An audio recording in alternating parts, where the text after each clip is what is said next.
मित्रों, साथियों, सादर नमस्कार। जैसा कि आप जानते हैं कि पुरानी पेंशन स्कीम 1 अप्रैल 2004 से केंद्र सरकार तथा 1 अप्रैल 2005 से पुरानी पेंशन उत्तर प्रदेश सरकार ने समाप्त करके एनपीएस लागू किया है। बाद में केंद्र सरकार ने 1 अप्रैल 2025 से केंद्रीय कर्मचारियों पर यूपीएस यूनिफाइड पेंशन स्कीम का विकल्प देश भर के केंद्रीय कर्मचारियों को दिया है, जिसमें अंतिम पेंशन का 50% पेंशन देने की गारंटी दी है, किंतु इस पर कोई डीए नहीं दिया जाएगा। मध्य प्रदेश सरकार ने यूपीएस अर्थात यूनिफाइड पेंशन स्कीम को लागू करने की घोषणा शीघ्र में ही की है। अभी उत्तर प्रदेश सरकार ने ऐसी कोई घोषणा नहीं की है, उनके यहाँ अभी विचार विमर्श चल रहा है।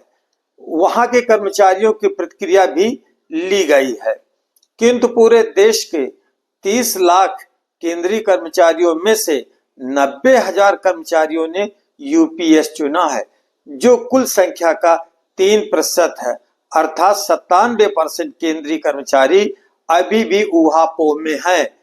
ये सोच रहे हैं कि हम यूपीएस लें या एनपीएस लें। इसमें विकल्प चुनने की सुविधा इसीलिए 30 सितंबर तक बढ़ा दी गई है। आइए दोनों में अंतर देख लीजिए। एनपीएस में अंशदान अधिक जमा होता है। एनपीएस में कर्मचारी अपनी सैलरी से 10% अंशदान करते हैं और सरकार 14% जोड़ती है, अर्थात कर्मचारी के खाते में 24% राशि फंड में जमा होती है। यूपीएस में कर्मचारी का अंशदान 10% है और सरकार 10% ही देती है। इस प्रकार कर्मचारी के खाते में 20% ही जमा होता है। अतिरिक्त 8.5% कर्मचारी के खाते में न देकर सरकार पूल में अलग जमा करती है, जो रिटायरमेंट में पेंशन कम होने की स्थिति पर इस्तेमाल किया जाता है।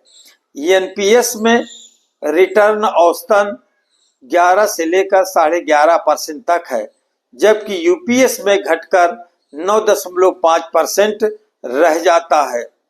एनपीएस में कर्मचारी अपने फंड मैनेजर स्वयं चुन सकते हैं, जिसमें 60% नकद मिल जाएगा तथा 40% में वो विकल्प चुन करके फंड मैनेजर स्वयं नियुक्त कर सकते हैं।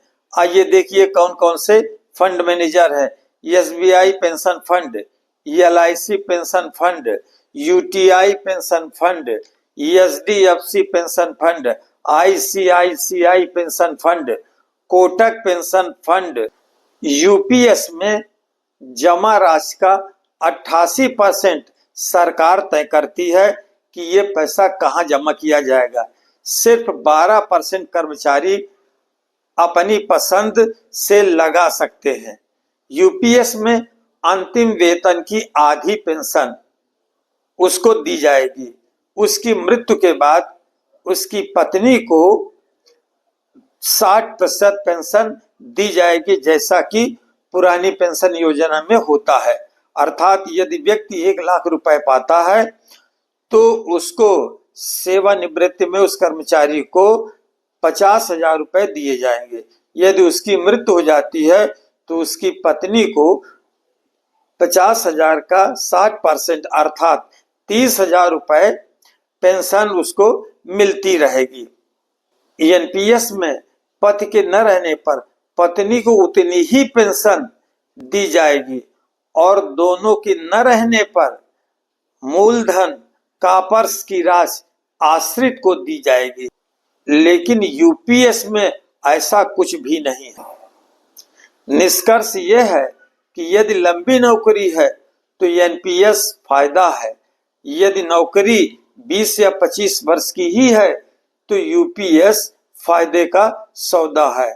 अब आप इस पर स्वयं निर्णय लीजिए।